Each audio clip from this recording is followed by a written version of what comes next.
महज चंद सेकंड्स में इतनी बड़ी त्रासदी वहां पर लोगों ने देखी कि संभल पाना मुश्किल था। ऐसे में ये जो मौत का आंकड़ा है, मरने वालों का आंकड़ा है, ये बढ़ सकता है क्योंकि कई लोग अब भी लापता बताए जा रहे हैं। जो जहां पर त्रासदी वाली जगह थी उसके किनारे बसे हुए थे, उनको पता भी नहीं लगा।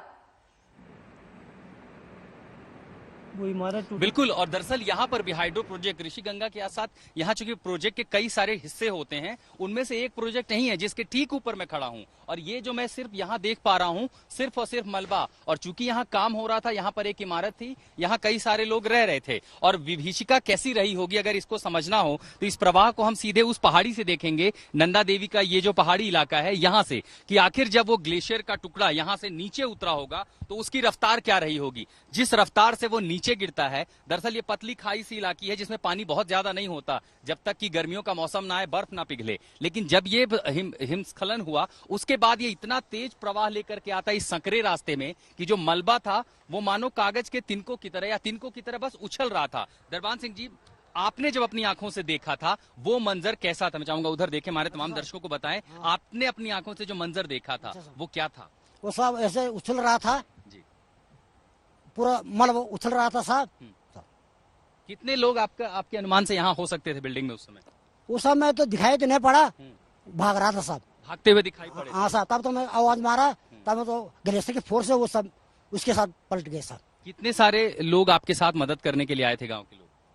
इधर तो आर के तक कुछ आवाज मारा साहब, बहुत लोग आर के थे। दरअसल दरबान सिंह जहाँ रहते हैं ये गांव चूंकि स्कैटर्ड है, पहाड़ के गांव है। मैं आपको दिखाऊं ये जो गांव है कैसे यहाँ नीचे से लेकर के ये पहाड़ पूरा ऊपर तक जो सीढ़ी नुमा स्ट्रक्चर होता है गांव में, इसलिए। और जो ऊपर के लोग थे वो सबसे पहले इस आवाज को सुन पाए। आपने सबसे पहले जो तस्वीरें भी देखी वो सबसे पहले तस्वीरें इन गांव के लोगों ने ही अपने कैमरों में कैद की। और इसके बाद से ये जो पुल है, ये पुल नीति को जोड़ता है। जोशीमठ से आगे बढ़ते हुए एक पूरे हिस्से को, नीति जो कि आगे जाकर के चीन की सीमा लगती है, ये पुल बहुत ही रणनीतिक सामरिक रूप से बेहद महत्वपूर्ण है। लेकिन ये कंक्रीट का पुल जिस पर बड़ी बड़ी गाड़ियां जा सकती थी, कैसे इस सैलाब के सामने मानो बस तिनके की तरह बिखर के रह गए। और इसके आगे ये जो पूरा स्ट्रक्चर है ये कई एकड़ में है। आप ये देख पा रहे हैं लोहे के बड़े बड़े टुकड़े से लेकर के पिलर, बिजली के खंभे, तार। मैं बयान नहीं कर सकता कि यहां मैं अपनी आंखों से क्या क्या देख सकता हूं।